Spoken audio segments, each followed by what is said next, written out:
राज्यात महायुतीबाबत स्थानिक पातळीवर निर्णय घेण्याच्या सूचना प्रदेश स्तरावरून देण्यात आल्या असून नंदुरबार जिल्ह्यातील स्थानिक नेत्यांशी बैठक घेऊन युतीबाबतची भूमिका स्पष्ट केली जाणार असल्याचे मंत्री रक्षा खडसे यांनी सांगितले आहे।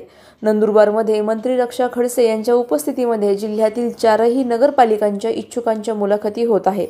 यावेळी त्या पत्रकारांशी बोलत होत्या। राज्यातील सर्वच नगरपालिकांवर भाजपाचा विजय होईल असा विश्वास त्यांनी व्यक्त केला। मतदार याद्यांमधील घोळांवरून गिरीश महाजन आणि एकनाथ खडसे यांच्यातील वादाबाबत मला काहीही विचारू नका, त्या दोघांनाच विचारा असे सांगत लोकसभेमध्ये भाजपाचे उमेदवार पराभूत झाले तेव्हा विरोधकांना मतदार याद्यांमध्ये घोळ का वाटला नाही, मात्र आता ते पराभूत होत आहेत तेव्हा त्यांना मतदार याद्यांमध्ये घोळ दिसत असल्याचे देखील मंत्री रक्षा खडसे म्हणाल्यात।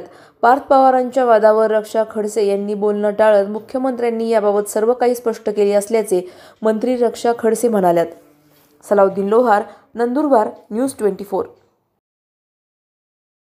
भारतीय जनता पार्टीच्या वतीने आणि प्रदेश कार्यालयाच्या वतीने मला इथे नेमण्यात आलेला आहे नंदुरबार जिल्ह्यासाठी निवडणुकीचे प्रभारी म्हणून। इथे माझ्यासोबत विजय भाऊ चौधरी आहे, ते निवडणूक प्रमुख म्हणून आहे। त्याच्यानंतर आपले गावित साहेब आहे, हिनाताई आहे, सगळ्या पदाधिकाऱ्यांचे आपले जिल्हा अध्यक्ष आहे निलेश दादा, सगळ्यांच्या उपस्थितीमध्ये आज आणि उद्या ह्या 2 दिवसामध्ये जे इच्छुक उमेदवार आहे नगरपालिकेच्या इलेक्शनसाठी त्यांच्या मुलाखती आम्ही घेत आहोत। सकाळी नवापूरच्या घेतल्या, आता नंदुरबार शहराच्या आम्ही घेतोय, उद्या तळोदा आणि शहादा घेणार आहे।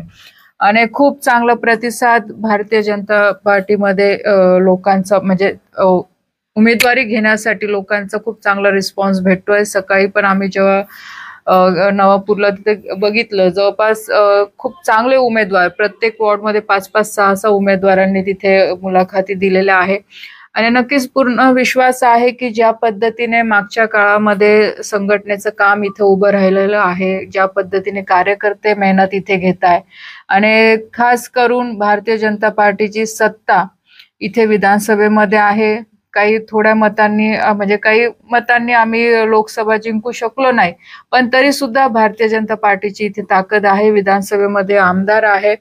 आणि अपेक्षा हीच आहे की ज्या पद्धतीने केंद्रामध्ये भारतीय जनता पार्टीची सत्ता आहे, राज्यामध्ये सत्ता आहे, त्याच अनुषंगाने इथे नगरपालिकेमध्ये पण भारतीय जनता पार्टीची सत्ता एक हाती आणण्यासाठी आमचे सगळ्यांचे प्रयत्न आहे। आणि ज्या पद्धतीने कार्यकर्ता पदाधिकारी मेहनत घेत आहेत, तर मला पूर्णपणे विश्वास आहे की येणाऱ्या निवडणुकीमध्ये भारतीय जनता पार्टीचे ते सदस्य जास्त निवडून येतील, नगराध्यक्ष निवडून येतील। त्यासाठी या महिनाभरात जी काही मेहनत घ्यायची आहे ती आमच्या सगळ्यांच्या माध्यमातून घेतली जाणार आहे। बघा, युतीच्या बाबतीमध्ये वरतून पण आधीच सांगितलेलं आहे प्रदेशावरनं की ज्याला जसं सोयीचं असेल त्या अनुषंगाने स्थानिक पातळीवर सगळ्या पदाधिकाऱ्यांशी कार्यकर्त्यांशी चर्चा करून तिथे निर्णय घ्यावा।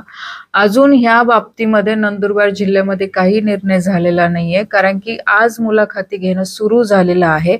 त्याच्यानंतर 2-3 दिवसानंतर आम्ही स्थानिक पातळीवर सगळ्यांशी चर्चा करून ठरवू की युती करायची किंवा नाही करायची। बघा, मी नेहमी या दोघांच्या स्टेटमेंटच्या वेळेस तेच सांगते की माझ्यापेक्षा तुम्ही या दोघांनाच त्यांचे व्यक्तिगत विषय विचारले तर बरं आहे, कारण की एक पक्षाची कार्यकर्ता म्हणून, एक घरातली सदस्य म्हणून मी ह्या गोष्टीवर काय मी स्टेटमेंट द्यावं मला असं योग्य वाटत नाही।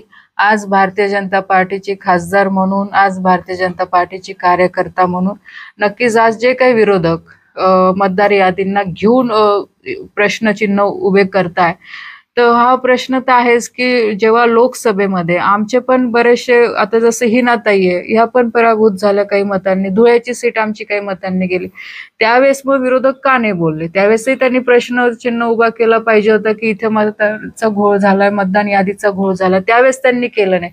जेव्हा ते हारताना दिसतात तेव्हा त्यांना घोळ वाटतो आणि जेव्हा ते जिंकताना दिसतात तेव्हा ते घोळ वाटत नाही। तर असं कुठेही नाहीये, हे कुठेतरी भ्रमित केलं जातं आहे लोकांना। लोक पण आता सुज्ञ आहे, लोकांना पण कळतं, कारण की जो काम करेल, जो विकास करेल, लोक त्यांच्या बाजूने आहे। या संदर्भामध्ये आदरणीय राज्याच्या मुख्यमंत्र्यांनी देवेंद्रजींनी स्पष्टपणे त्यांची भूमिका मांडलेली आहे आणि त्या अनुषंगाने सरकार कारवाई करतात। अशाच घडामोडींचा आढावा घेण्यासाठी आजच आपल्या YouTube चॅनलला सबस्क्राईब करा।